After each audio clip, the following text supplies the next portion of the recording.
गंगापुर नामक गांव में दो सौतेली बहनें रहती थी, जिसमें से अनामिका बहुत ही गोरी चिट्टी और तीखे नैन नक्श वाली सुंदर लड़की थी। तो वही सरिता एक सांवली और सर पर कम बालों वाली बदसूरत लड़की होती है। माँ बालों में लगाने वाला तेल कहाँ है? सरिता, तू क्यों बेकार में हमारा तेल और शैम्पू खर्च करके अपने इन बचे खुचे चार बालों को बचाने की कोशिश कर रही है?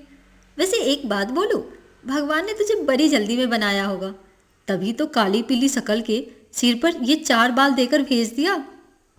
अनामिका, तुझे मेरा मजाक उड़ाकर क्या मिलता है? मुझे तो बड़ा मजा आता है।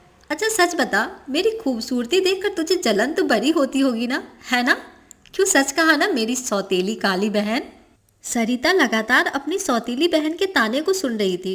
उसके मन का दुख उसके डबडबाई आंखों से बाहर आ रही थी, मगर वो सिर्फ खड़ी होकर उसकी सारी बातें सुन रही थी, क्योंकि स्वाभिमान के हक में मुंह खोलने की आज़ादी उससे छीन ली गई थी। वो बिना कुछ कहे अपना बैग लेकर कॉलेज चली जाती है। वहां पहुंचकर उसके कॉलेज की लड़कियां उसका मजाक उड़ाते हुए कहती है, देखो देखो, आ गई काली कलूठी अपने बॉयकट बालों के साथ। इसके झड़ते हुए बाल को देखकर तो मुझे शक है कि कहीं कैंसर के कीड़े इसके बाल ना खा रहे हो। ऐसी लड़की को तो कॉलेज से बाहर निकाल फेंकना चाहिए। कॉलेज के सभी लड़के लड़कियां उसे नापसंद करते थे और उसका कॉलेज में आने पर उसका विरोध करते थे, जिसके कारण वो सभी उसके ऊपर कभी टमाटर तो कभी अंडे फेंक कर मारते। प्लीज़ मत मारो मुझे, सच में कोई बीमारी नहीं है, मुझ पर ये अत्याचार मत करो। अरे वो काली चुड़ैल, ये लाल पीली होकर कहाँ से आ रही है तू? तभी अनामिका भी कॉलेज से घर आ जाती है और कहती है, माँ मैंने सुना है कि इस काली कलूठी को कैंसर है, कैंसर। मैं तो कहती हूँ माँ कि इसे घर से चलता करो, वरना ऐसा ना हो कि इसके कैंसर का रोग हमें भी लग जाए। नहीं माँ, मुझे घर से मत निकालो, आप लोगों के अलावा मेरा है ही कौन? मैं कहाँ जाऊँगी? तू कहीं भी जाकर मर, हमें क्या? वैसे भी इस बदसूरत शकल से और कम वालों के साथ कौन ब्याह करेगा तुझसे?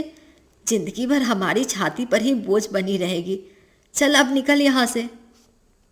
बिल्कुल सही कहा माँ, इसे तो धक्के मारकर बाहर करो। फिर वो दोनों धक्के मारकर बेचारी सरिता को निकाल देती है। उसके बाद सरिता परेशान होते हुए जंगल की तरफ चली जाती है। काश कि मैं पैदा होते ही मर जाती। ये काला रंग और कम बाल तो मेरे लिए श्राप बन गए हैं। हर कोई मुझसे नफरत करता है। आज कॉलेज में भी मुझ पे वार हुआ है। इधर सौतेली माँ ने भी मुझे घर से निकाल दिया। कल को समाज वाले भी मेरा बहिष्कार कर देंगे। माँ तुम कहाँ हो? क्या तुम्हें अपनी बेटी पर बिल्कुल भी दया नहीं आती? मेरा दुख क्यों नहीं देख पा रही हो तुम? सरिता का दुख उसकी आंखों से लगातार बह रहा था। सूरज ढलने के साथ ही अंधेरा छा जाता है और सरिता एक पेड़ के नीचे बैठे वहीं जंगल में सो जाती है। तभी वो खुद को ढेर सारे तारों के बीच आसमान में देखती है, जहां उसे अपनी मरी हुई माँ सीमा नजर आती है। माँ, आप अपनी बेटी को छोड़कर कहाँ चली गई थी? आप नहीं जानती कि वो सौतेली माँ और बहन मुझ पर कितना जुल्म करती है। ये दुनिया बहुत ही मतलबी और स्वार्थी है माँ। मुझे अब एक पल भी यहाँ नहीं रहना, मुझे भी अपने साथ ले चलो। सरिता बेटा, मैं तुझे लेने नहीं बल्कि इस ओछेपन को मिटाने आई हूँ जिसने तेरे मन को घेर रखा है। तभी सीमा के अंदर से एक तेज प्रकाश उत्पन्न होता है और वो सरिता के अंदर समा जाता है। उस तेज प्रकाश के सरिता में समाते ही उसके सिर पर लंबे घने रेशमी बाल आ जाते हैं, साथ ही उसका रंग गोरा हो जाता है। अपने इस नए रूप में सरिता बेहद खूबसूरत लग रही थी। तभी सीमा कहती है, सरिता बेटा, ये लंबे बाल अब तुम्हारा स्वाभिमान और श्रृंगार है, और अब जब कभी भी तुम इससे मदद मांगोगी तो ये बढ़ चढ़ कर तुम्हारी मदद करेंगे। अरे वाह, मेरे बाल तो सच में बहुत लंबे हो गए और मेरा रंग भी गोरा हो गया। अब तो मुझे वापस अपने घर जाना चाहिए। फिर कुछ देर बाद वो अपने घर पहुंचती है। वहां पहुंचकर उसकी सौतेली माँ और बहन उसके लंबे घने बाल और गोरा रंग देखकर हैरान हो जाते हैं। माँ, अनामिका, देखो मेरे बाल लंबे हो गए हैं। कल रात में मैं जंगल में सो रही थी तो मेरी माँ मेरे सपनों में आई और उन्होंने अपनी शक्ति से मुझे ये जादुई लंबे बाल दिए हैं। क्या? तुम्हारे ये बाल जादुई है? पहले तू हमें इन जादुई बालों से कोई करामात करके दिखा, तो ही यकीन होगा हमें। ऐ मेरे जादुई लंबे बाल, चल दिखा दे अपना कमाल।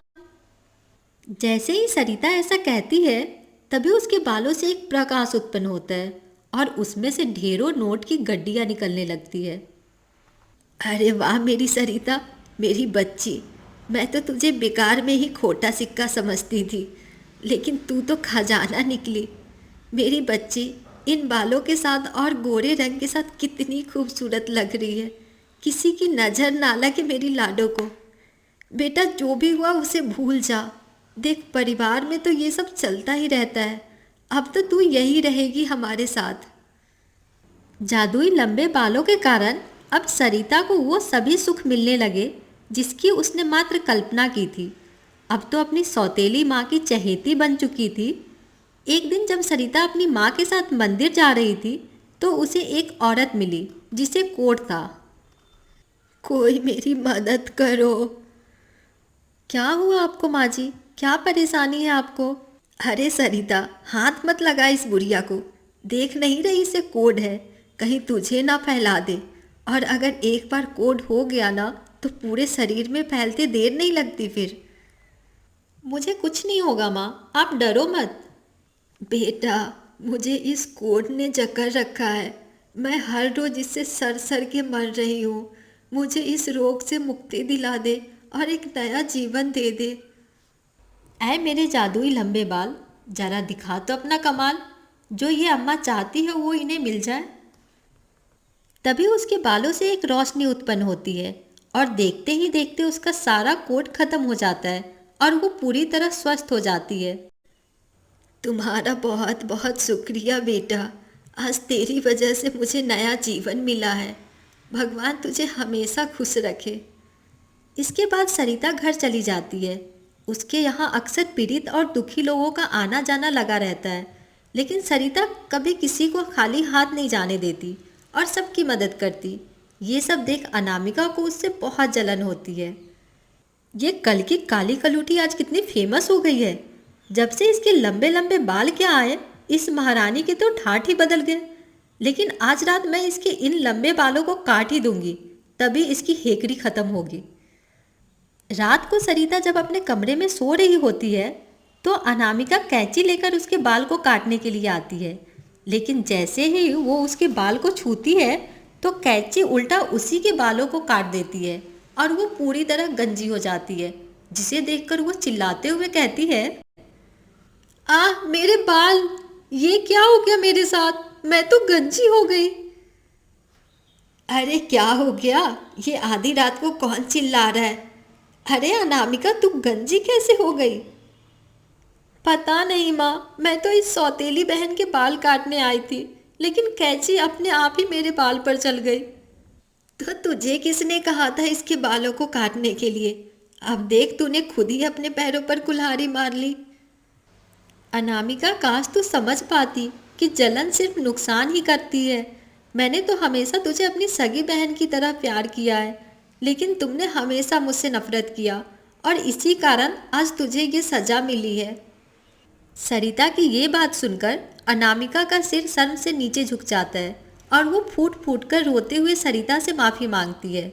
उसके बाद सरिता उसे क्षमा कर देती है और अपने जादुई लंबे बालों से उसके सिर पर फिर से बाल ला देती है। उसके बाद कावेरी और अनामिका सरिता को खूब प्यार और सम्मान देने लगते हैं।